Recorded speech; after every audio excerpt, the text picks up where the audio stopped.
Primera de Timoteo, capítulo 1. Primera de Timoteo, capítulo 1.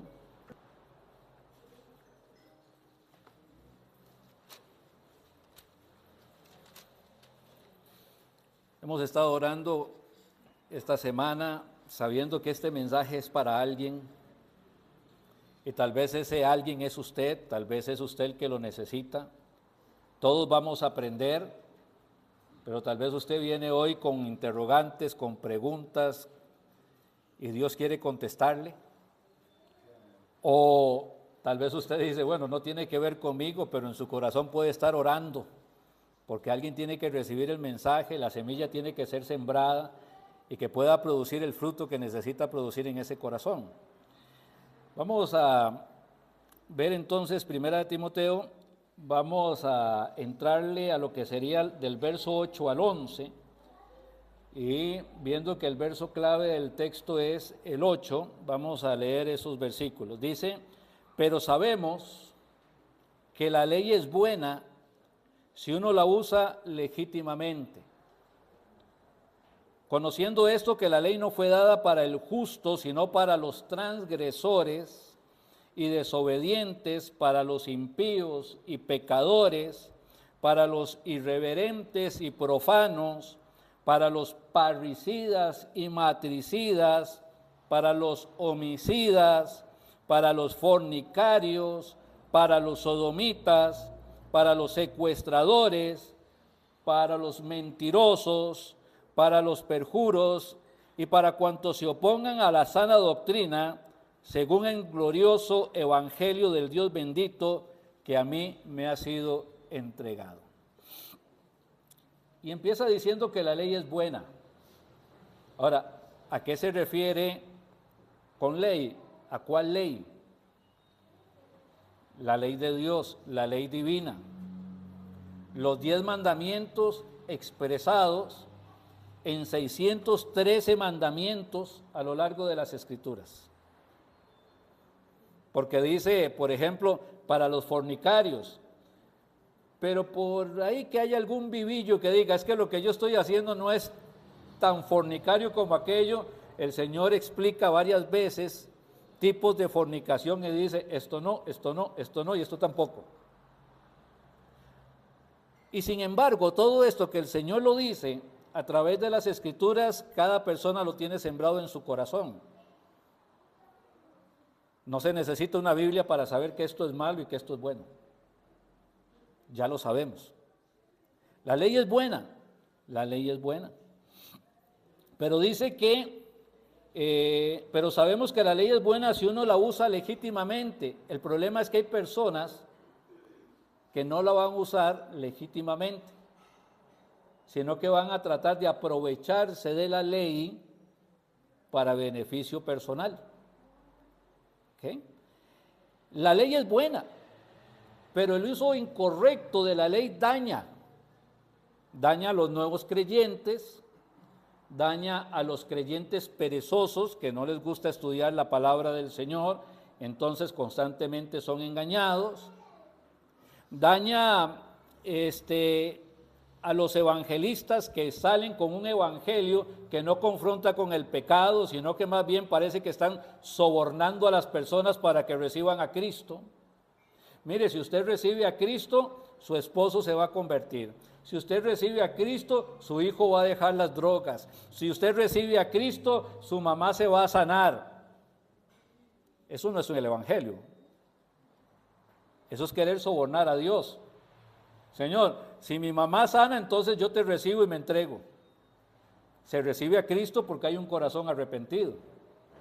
Pero bueno, alguien cambia el evangelio, toma la ley, que es buena, y la usa de forma incorrecta, dañando entonces a las personas que lo están escuchando. Porque siempre, hermanos, dice la palabra del Señor, ahorita les leo un texto, siempre ha habido falsos maestros, siempre ha habido falsos profetas. Algunos falsos maestros son ignorantes, orgullosos ignorantes. Predican la palabra del Señor solamente para ser vistos o aplaudidos, pero son malos estudiantes, ignoran hasta lo que están enseñando, son como periquitos, lo único que hacen es repetir lo que al otro le sirvió. Y hay otros que son malos maestros porque realmente son malas personas. Están engañando al pueblo, pero lo están engañando sabiendo lo que están haciendo. Entienden que están haciendo un daño y quieren sembrar en el corazón doctrinas destructoras para que esa persona se destruya, para que su familia se destruya, para que todo se destruya a su alrededor. Y les leo lo que dice Primera de Pedro, capítulo 2. Voy a leerles del verso 1 al verso 3. Primera de Pedro, capítulo 2, del verso 1 al verso 3, dice la palabra del Señor. Pero hubo también falsos profetas entre el pueblo, como habrá entre vosotros falsos maestros. ¿Lo advierte o no lo advierte el Señor? Segunda de Pedro, tal vez.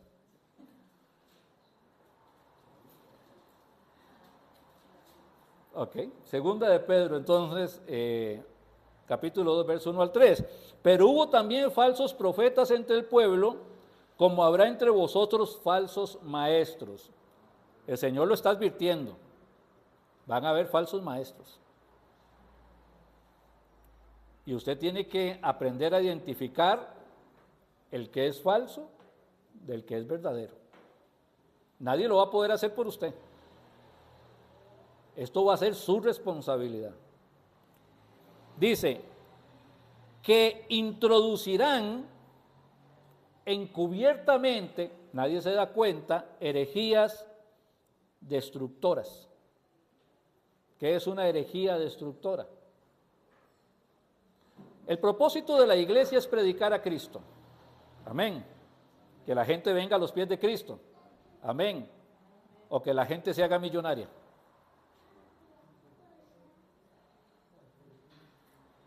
Cuando el propósito de una predicación, de un mensaje, de una doctrina es que la gente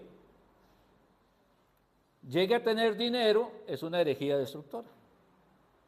Porque la gente no viene por Cristo. ¿Por qué viene? Es simple.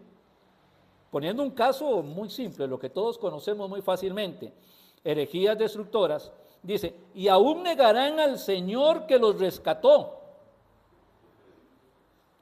¿Qué es una manera de negar al Señor? Cristo murió en una cruz del Calvario. ¿Por cuántos pecados? Por todos. Pero como yo quiero defender mi pecado, como dice, y la ley fue dada para los sodomitas, hablando de los homosexuales, pero como ahora se dice que esto no es pecado, entonces Cristo murió por todos los pecados, menos ¿por qué? Por el que yo estoy abrazando. Y entonces estoy negando a Cristo, negando la eficacia de la cruz, negando la eficacia de la salvación, negando la eficacia de la sangre de Cristo, negando a Cristo. Y uno dice, pero es que nos van a decir que somos intolerantes. Y podrán decir muchas cosas.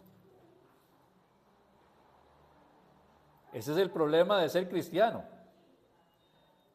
Que usted tiene que estar con sus dos pies y su corazón y su mente puestas en Cristo. Ya usted tomó una decisión, está en Cristo. No puede ser cristiano y estar en favor de estos pecados que están tratando de santiguar o santificar para decir que no son malos. Ya la Biblia nos advertía también, ay de lo que lo malo le dicen bueno y de lo que lo bueno le dicen malo. Y aún negarán al Señor Jesús que los rescató, atrayendo sobre sí mismos destrucción repentina. ¿Usted sabe cuándo se va a morir? ¿Verdad que no? ¿Es posible que usted se muera mañana? ¿Hay alguna posibilidad de que usted se muera mañana? O alguien dice, no, pues puede ser ahora en la tarde, sí. Ok. ¿La muerte puede o no puede ser repentina? ¿Y si la persona muere sin Cristo? Destrucción repentina. Y ya no se puede hacer nada. Atrayendo sobre sí mismo destrucción repentina. Y dice, y muchos. ¿Cuántos?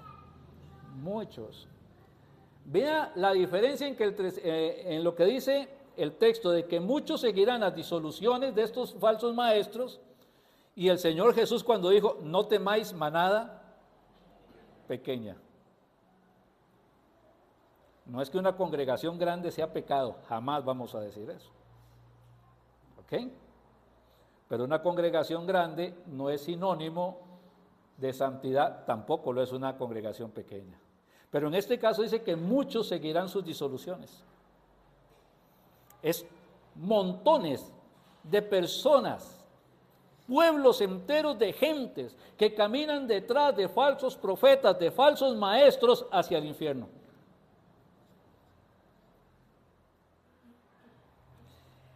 Dice, y muchos seguirán sus disoluciones, por causa de los cuales el camino de la verdad será blasfemado. Porque empiezan ¿a qué? A negar la sana doctrina, a negar lo que la palabra del Señor nos dice, a negarlo. ¿Qué les parecería a ustedes si yo les digo, no sé, viene alguien enfermo esta mañana? Pastor, usted puede orar por mí. Mire, yo sé que si usted ora, el Señor me sana. ¿Ok? Y le digo, ¿está seguro que se quiere sanar? Sí. ¿Tiene fe? Sí. Bueno, yo voy a orar por usted, pero con una ofrenda de 20,000 colones. ¿Qué diría usted? Jace, si se siente muy mal, va a pagar, ¿verdad? Pero ¿qué estoy haciendo yo al hacer este asunto de estar cobrando, de estar poniéndome como el gran sanador y cobrarle a la gente, etcétera? ¿Qué estoy haciendo? Blasfemando el camino del Señor y haciendo que los que vienen a mí también lo blasfemen.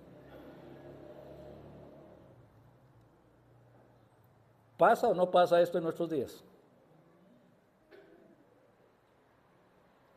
¿Okay? Sigue diciendo, y por avaricia, ¿qué es la avaricia? Verso 3 ahí en 2 de Pedro. Y por avaricia, ¿qué es la avaricia? Avaricia es amor al dinero.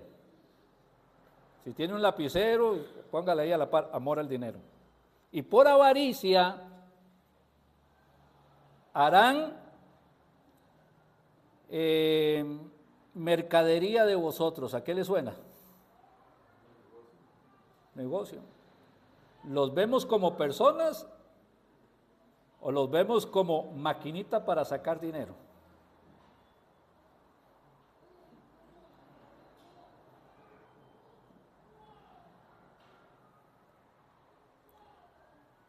Con palabras fingidas. O sea, nadie lo va a decir tan descaradamente, ¿no? Alguien se acercará y dirá, el Señor me reveló esta mañana,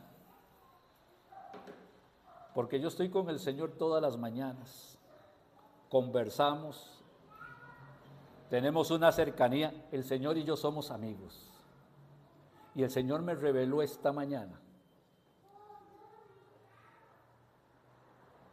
que un miembro de la congregación tiene $10 para mí. Y en el nombre de Cristo oré por esa persona y lo bendije para que el Señor le abra las ventanas de los cielos y le multiplique sobreabundantemente.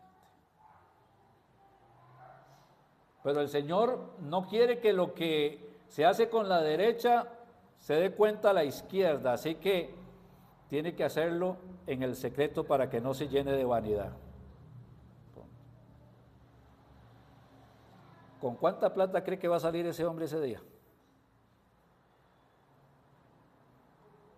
Palabras fingidas. Harán mercadería de vosotros con palabras fingidas.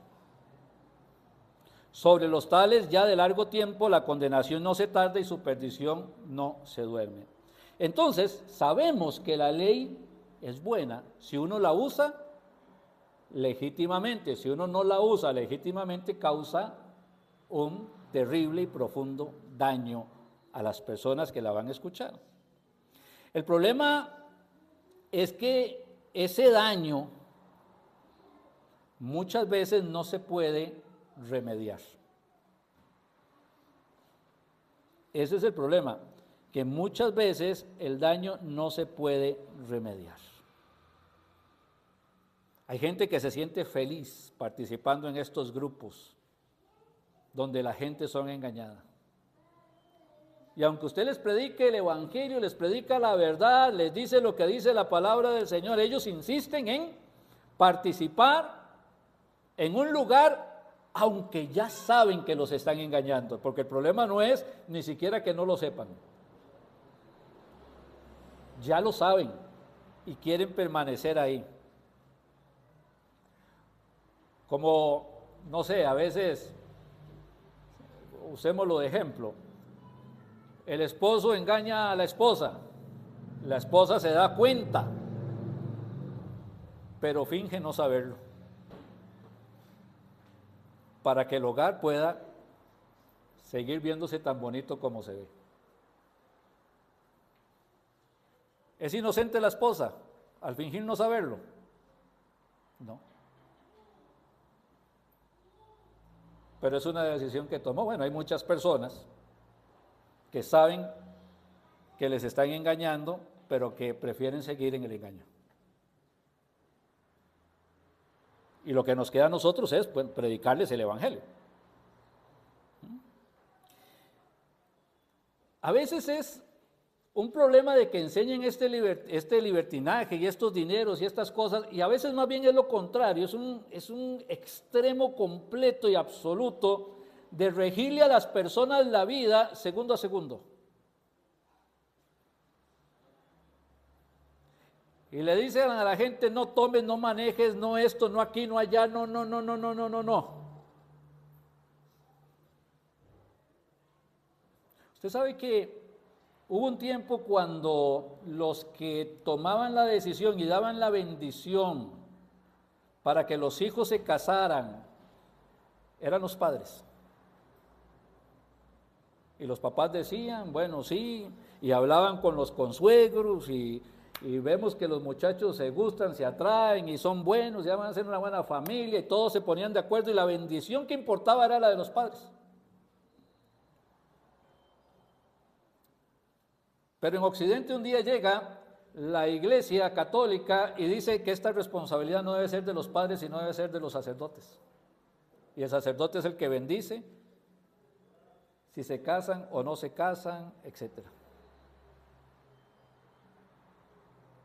Y papá, bien, gracias, el padre me dio permiso.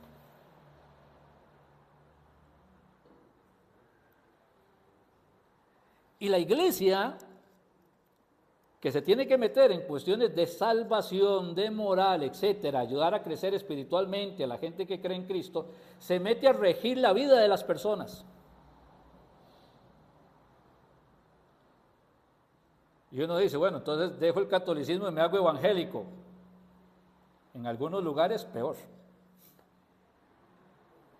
¿Ok? Si una mujer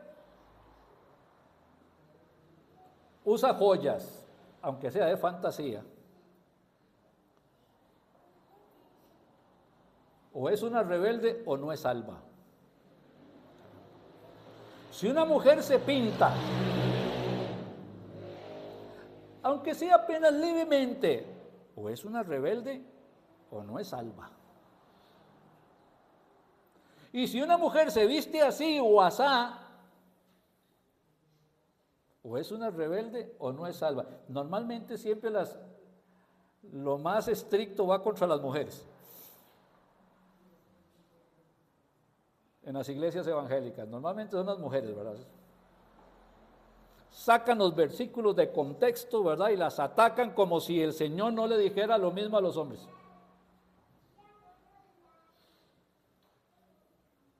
Y entonces juzgan a una mujer por lo que sea.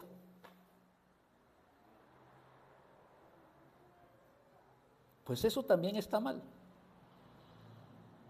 Gálatas capítulo 5, verso 1, márquelo, apréndaselo, guárdelo, pégueselo en la puerta, en el espejo, cuando se levanta, cuando se acuesta, y cuando alguien le diga que esto es pecado y no está en la Biblia como pecado, usted recuerde este versículo y no le dé importancia a esa persona. Gálatas capítulo 5, versículo 1. Y dice la palabra del Señor: estad pues, ¿qué? Firmes. Porque hay gente que lo va a tratar de empujar. Hay gente que lo va a tratar de disuadir. Hay personas que le van a tratar de decir, es que solo el cristianismo que usted tiene no es suficiente, usted además necesita esto y aquello y lo demás allá para tener una santidad segura y que se le abran las puertas del cielo, porque si no, seguro usted no es salvo, o usted va a perder su salvación, etc. Estad pues firmes con la libertad con que Cristo os hizo libres, y no estéis otra vez sujetos al yugo de esclavitud. ¿Quiénes son entonces los que se dejan poner el yugo encima? Somos nosotros.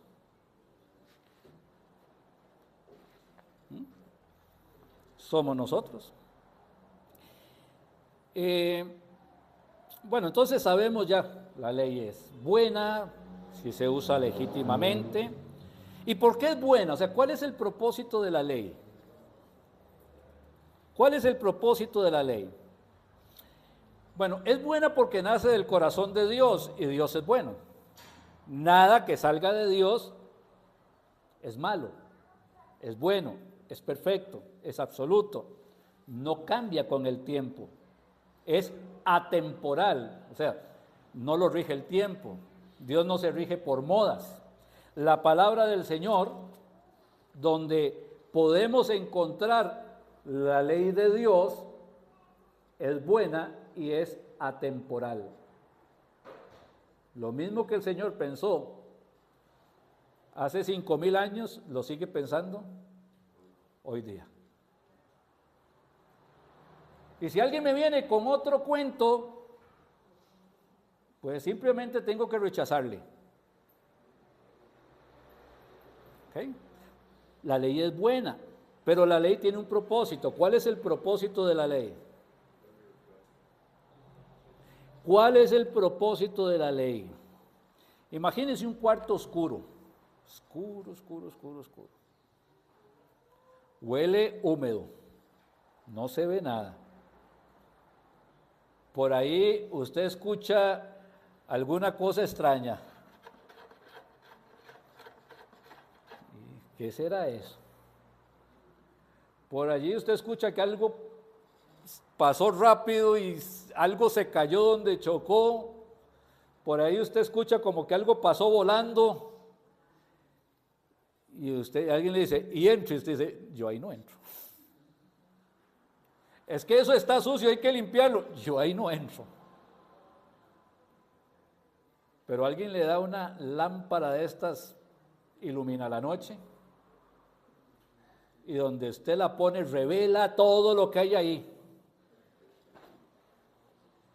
Y las ratas se van, y las cucarachas se van, y todo se va, y usted empieza a sacar lo que hay ahí. Bueno, eso es lo que hace la ley. La ley ilumina los lugares más escondidos del corazón de las personas. donde se encuentra todos esos pecados vergonzosos que queremos ocultarle a Dios y a la gente.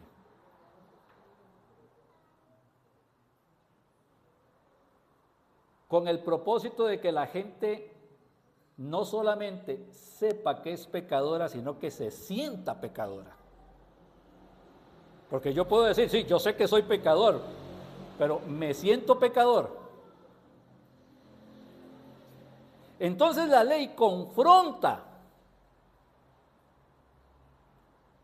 al pecador, haciéndole que mire la inmundicia de su corazón, con el propósito de guiarlo al arrepentimiento. Entonces, cuando se empieza a evangelizar, se empieza alumbrando el corazón de esa persona, hablándole a la conciencia más que a las emociones. Se le alumbra el corazón. El Espíritu Santo, cuando eso sucede, empieza a convencer a la persona y le dice, ya reconociste que es malo. Ya usted reconoció que usted es malo, que lo que usted está haciendo está mal, que no importa si la sociedad lo acepta, que si usted sigue por ese camino va a morir en condenación, se va a ir al infierno y no hay absolutamente nada que se pueda hacer. Ya lo entendió, no es que la gente lo señale que usted es malo, sino que usted mismo reconoce su propia maldad y se sienta avergonzado, y el Espíritu Santo usa eso también para guiarlo al arrepentimiento. Eso es lo que hace la ley. Llega el joven rico. Eso es como ayudarle a una persona con la que he estado hablando. Le tengo una tarea. Pero bueno, está bien. Llega el joven rico. ¿Recuerdan la historia del joven rico? ¿Sí? Joven rico. Tenía plata. Me imagino, venía con su caravana, siervos a un lado, siervos al otro lado. ¿Y quién quita hasta un aire acondicionado de aquel momento? Alguien con una palma haciéndole así, ¿verdad? El joven rico. Y se acerca donde el Señor. Y le dice, Señor bueno, ¿qué haré para heredar la vida eterna? Donde le dice Señor bueno, quiere decir que tiene un discernimiento entre conocer lo que es bueno y lo que es malo, y reconoce que el Señor es bueno. Y el Señor le dice, ¿por qué me llamas bueno? Bueno solo hay uno, Dios. Así que, o yo soy Dios o no lo soy, ya lo empecemos por ahí, ¿verdad? Pero el Señor le dice, los mandamientos conoces, la ley conoces. Sí, claro. No cometerás adulterio, honrarás padre y madre. Yo todo esto lo he guardado desde mi juventud. Ah, no, hombre, ese es el primer salvo por obras que puede haber en la vida. Este es perfecto. Pero es que no importa si la persona no admite su pecado públicamente, la conciencia, ¿qué está haciendo? Está acusando. Usted practica el adulterio, usted practica el hurto, usted practica el homosexualismo, usted practica el deshonrar a los padres, y aunque usted no lo acepte, su conciencia le está diciendo, yo sé que es verdad, soy pecador. ¿Qué pecador soy? Bueno, pero ¿qué le dice el Señor? Mira a su lado, ve que es rico, y le dice, bueno, vaya, venda todo lo que tiene. No dijo, y tráigamelo a mí, ¿verdad? Déselo a los pobres y usted sígame. Y el joven rico dio media vuelta y se fue triste porque tenía muchas riquezas. Más allá de condenar o no condenar al joven rico, es cómo la palabra que el Señor usó iluminó el corazón de este hombre. Y siendo el Señor el mejor evangelista que jamás ha existido ni existirá,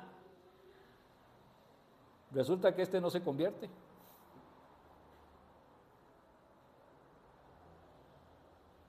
Porque al final la persona tiene que tomar una decisión, como dijo el apóstol Pablo, y no fui rebelde a su llamado. Por eso es que la ley, el uso de la ley es para eso, no es para el justo, dice la palabra del Señor. El uso de la ley es para toda esta lista que dio, dice, para los transgresores y desobedientes, para los impíos y pecadores, muy general, y empieza a hilar más delgado, para los irreverentes y profanos, para los parricidas y matricidas, para los que matan al papá o matan a la mamá, para los homicidas, ya estos matan parejo, para los fornicarios, y dentro de esta palabra fornicación entra cualquier tipo de actividad sexual, ¿verdad? De entre hombre y mujer, fuera del matrimonio, con una soltera, con una... Todo va a caer dentro de este lugar. Para los fornicarios, para los sodomitas, hablando de los homosexuales, para los secuestradores, para los mentirosos, para los perjuros y para cuantos se opongan a la sana doctrina también, o sea, todo este montón de falsos maestros, por si acaso. Y si no, le agregamos otras listas que hay ahí en la Biblia sobre pecados, la de Gálatas, la de Romanos 2, todavía hay más. O sea, la ley fue dada para ellos, no para los justos. Pero aquí entramos en una polémica, en otra situación particular. ¿Y quién es justo? Ay, ¿y cómo resolvemos esto? Porque la Biblia dice en Romanos 3, no hay justo ni aún uno. Ya quedé descartado así de arranque. No hay quien entienda, no hay quien busque a Dios. Todos se desviaron, a una se hicieron inútiles. No hay quien haga lo bueno, no hay ni siquiera uno. Y entonces quedé fuera del lugar.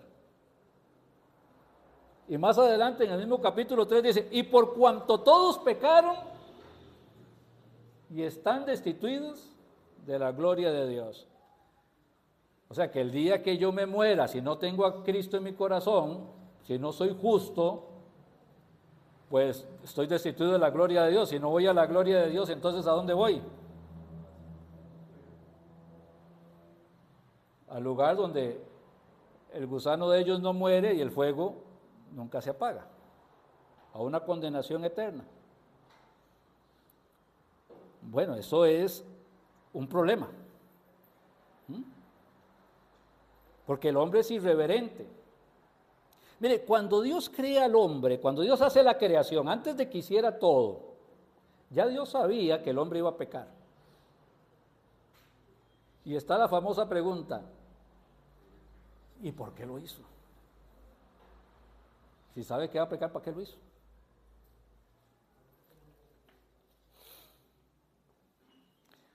Cuando me casé, yo siempre lo uso así y siempre hablo de mi matrimonio para no atacar ningún otro. Pero es que es un ejemplo bíblico hablar del matrimonio. Entonces, cuando yo me caso, una de las cosas que yo quería ver era a una sonita chiquitica caminando por ahí. Y a un Ronita pegando brincos por ahí. ¿O no? Usted se casa con la ilusión, ¿verdad?, de ver sus hijos, sus hijas. Ah, pero usted sabe que esa sonita chiquitica, ese Ronita el chiquitico que anda por ahí y sus descendientes posteriores, Ay, van a ser más de una.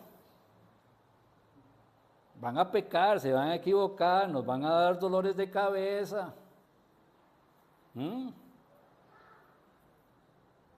Nos van a hacer tener que visitar el psiquiatra. ¿Lo sabemos o no lo sabemos? ¿Y quién evita que nazcan los niños entonces? Si sabemos, ¿por qué los tenemos? Porque aún sin conocerlos ya los amamos. Dios nos amaba desde antes de la creación. Y Dios hace la creación porque ya la amaba. Porque Dios es amor. Y sabiendo que el hombre iba a pecar, determinó una manera para salvarle. Sabiendo que el hombre iba a ser injusto, que iba a ser pecador, que iba a hacer todo lo malo que hemos leído, el Señor les iba a dar redención, les iba a dar salvación, iba a encontrar una fórmula para que el pecador injusto pudiera ser justificado. ¿Y desde cuándo decide Dios esto? Esto es maravilloso. No importa cuántas veces lo diga, sigue siendo maravilloso. Desde antes de la fundación del mundo. Así lo dice la palabra del Señor. Desde antes de la fundación del mundo. Primera de Pedro, capítulo 1. Primera de Pedro, capítulo 1.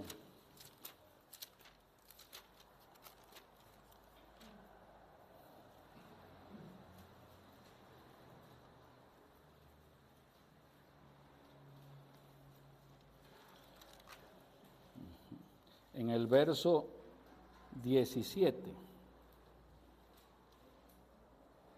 dice la palabra del Señor: y si invocáis por Padre, está hablando de Dios, y si invocáis por Padre a aquel que sin acepción de personas juzga según la obra de cada uno, me dice que Dios es también ¿qué? Padre, pero ¿qué es? Juez, porque juzga, ¿verdad? Y si invocáis por Padre aquel que sin acepción de personas juzga según la obra de cada uno, conducíos en temor todo el tiempo de vuestra peregrinación.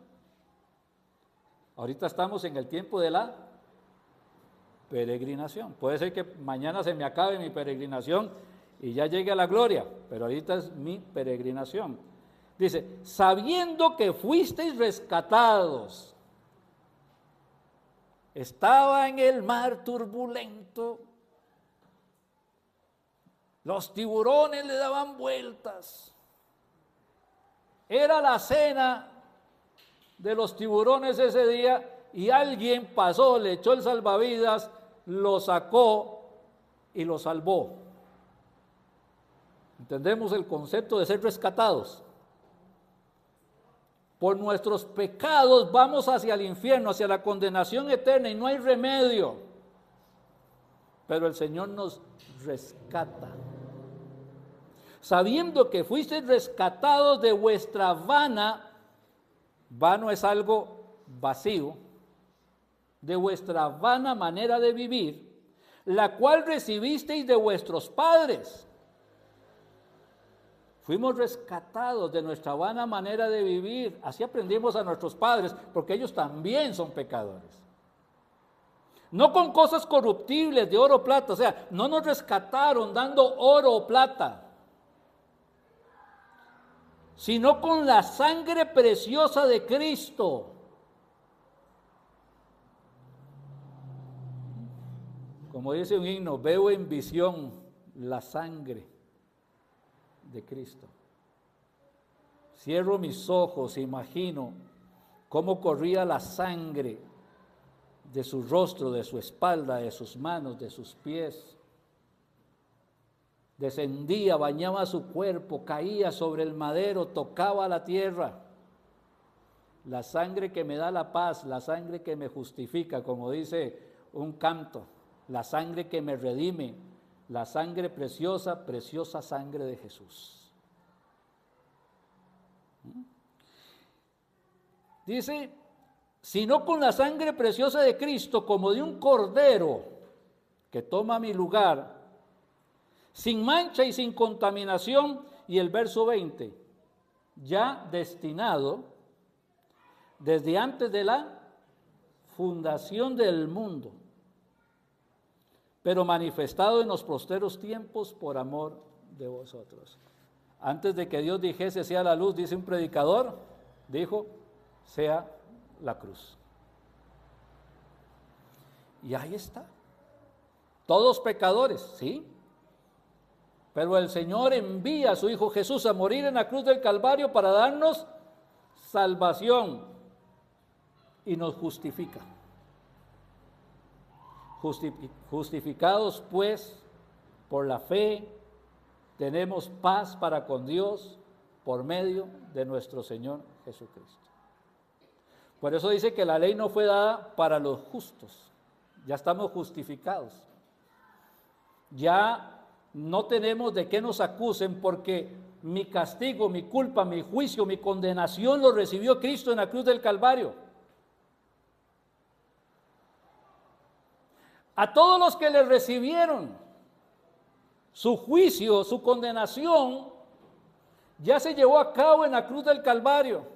A los que creen en su nombre, fue liberado de la condenación eterna del infierno mismo por el juicio que se llevó a cabo en la cruz del Calvario. A esos que creyeron, a los que creen en su nombre, que fueron llamados hijos de Dios, son los que la Biblia dice, justificados pues por la fe, tenemos paz para con Dios por medio de nuestro Señor Jesucristo. Amén. No es que yo no fui a juicio, hubo un juicio en la cruz y Cristo tomó mi lugar. Pero hay gente que no lo recibió. Hay gente que se negó, hay gente que se rehúsa, hay gente que endureció su corazón. Hay gente que decidió darle la espalda a Dios, ignorar a Dios. Para ellos va a haber un juicio. Como dice Apocalipsis, y los libros fueron abiertos. Y fueron juzgadas las personas por las cosas que estaban escritos en los libros. Y el que no se halló inscrito en el libro de la vida fue lanzado al lago que arde con fuego y azufre, que es la muerte segunda. Pero ¿por qué yo no voy a estar en ese juicio del trono blanco? Porque yo estuve en el juicio de la cruz. Cristo tomó mi lugar. Ya lo recibí como Salvador. Por eso soy salvo. Por eso he sido justificado. Y no solamente al ser justificado, soy bendecido de no ir a la condenación, sino que el Señor hace morada en mí porque sabe que yo solito no puedo. Porque sabe que yo solito soy torpe. Porque sabe que yo solito me tropiezo con cualquier tentación que el diablo ponga en mi camino. Porque sabe que yo solito voy a fracasar muchas veces al día. Por eso el Señor hace morada en mí. Su Espíritu Santo, bendito Espíritu Santo de Dios, viene y sella mi corazón y me hace el templo de Dios. Y empieza a guiar mis pasos, a enseñarme, a formar la persona de Cristo en mí. Me empieza a capacitar, me empieza a dar lo que es Cristo mismo, amor, la personalidad de Cristo, gozo, paz, paciencia. Yo no tenía nada de eso. Benignidad, bondad. No sabía ni cómo se pronunciaba. Fe, fidelidad, mansedumbre, templanza, dominio propio. Y de un momento a otro soy una persona distinta y cuando vienen las tentaciones puedo decir no. Además me capacita con dones espirituales y me pone dentro del cuerpo de Cristo para que le sirva. No por mi capacidad, porque no tengo ninguna, sino que el Espíritu Santo se manifiesta como Él quiere a través de cada uno de los hijos de Dios. Ahora soy libre en Cristo, soy libre de la condenación de la ley. Por eso ya no estoy bajo el yugo de la ley, no estoy sujeto a la ley, no estoy bajo la condenación de la ley, porque he sido justificado.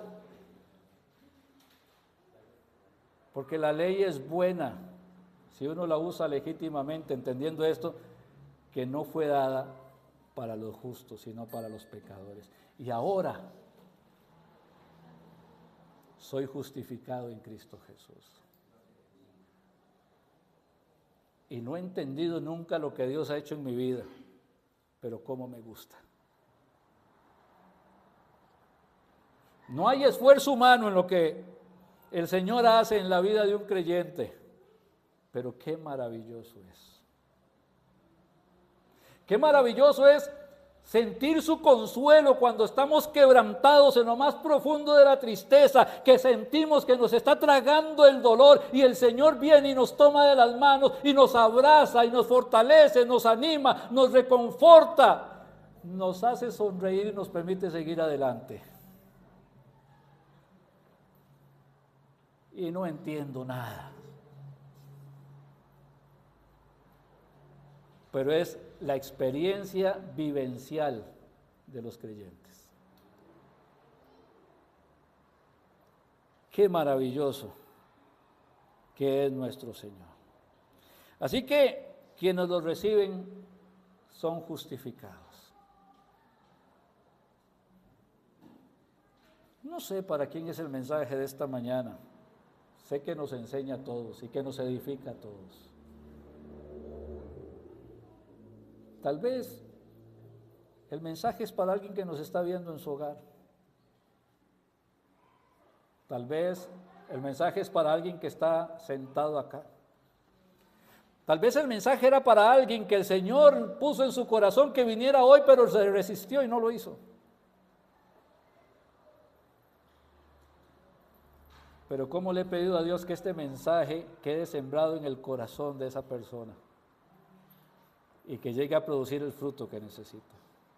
Tal vez hoy para algunos fue un mensaje para salvación, pero para otros para restauración, porque no está solo, nunca ha estado solo y jamás estará solo, porque si usted es creyente, el Señor camina con usted. En el valle de sombras de muerte, el Señor camina con usted. Cuando las cosas se complican, el Señor está allí. Cuando parece que nada resulta, el Señor siempre le va a bendecir. Y nos ayuda a tener fe, a confiar, a levantarnos y sacudirnos del polvo, del miedo, del temor, de la desesperación y decir, todo lo puedo en Cristo que me fortalece. O tal vez el mensaje es para alguien que se sigue preguntando, el Señor me está llamando a servirle, voy, no voy. Pesa todo lo que tiene que dejar, pero sigue sintiendo el llamado de Dios. Poco a poco sabe que se tiene que desprender de eso, por fabuloso que sea y aunque no sea pecado, porque el Señor le tiene un trabajo mayor, un trabajo glorioso, ser su embajador, ser su predicador, ser el que lleve el evangelio para que muchas almas se conviertan. Y tiene que dejar padre, madre, tiene que dejar su profesión, su trabajo, porque tiene que seguir el camino que el Señor le está llamando. Y tal vez el mensaje fue para usted. En la situación en la que usted se encuentra hoy, no la sé. Pero esperemos que la semilla que fue sembrada produzca fruto y fruto en abundancia. Vamos a orar.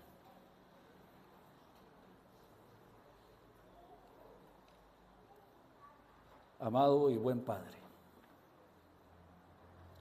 en el nombre de tu Hijo Jesús,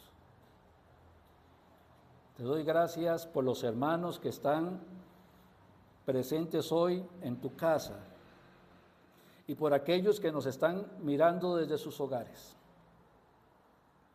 Que la palabra que se ha enseñado, que se ha mostrado, que nos has dado en esta hora, no regrese vacía.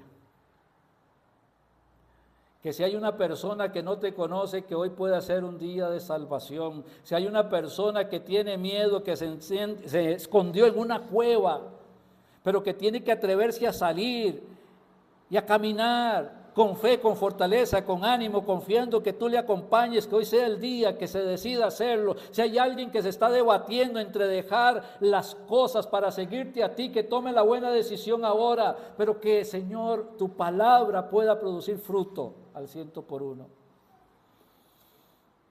Padre, bendice esta invitación, Padre, en esta hora. Todos en oración, ore por usted mismo y si no, pida por alguna persona que pueda escuchar esta invitación. Si usted fue iluminado con la ley y mostró toda la maldad de su corazón y le mostró pecador, se siente avergonzado y arrepentido, porque el Espíritu Santo lo está llevando a los pies de Cristo. Para ustedes esta invitación. El Señor dijo, a pesar de todo esto, venid a mí, los que estáis trabajados y cargados, y yo os haré descansar. Así que venga Cristo hoy, venga Cristo ahora, venga Cristo en este momento. Reconozca su pecado, pídale perdón y reciba a Jesucristo como Salvador. Haga de su corazón un altar y dígale, Señor, reconozco que he pecado contra ti. Tu palabra ha iluminado mi corazón y he visto mi maldad. Sé que si me muero me condenaría, pero ahora entiendo que enviaste a tu Hijo, murió por mí, para que pueda tener perdón de pecados y vida eterna. En este momento recibo a Jesucristo, tu Hijo, como mi único y suficiente Salvador y como el Señor de mi vida. En este momento recibo a tu Hijo Jesucristo como mi único y suficiente Salvador y como el Señor de mi vida. En este momento recibo a tu Hijo Jesucristo como mi único y suficiente Salvador y como el Señor de mi vida. Gracias, Señor, en Cristo Jesús. Amén.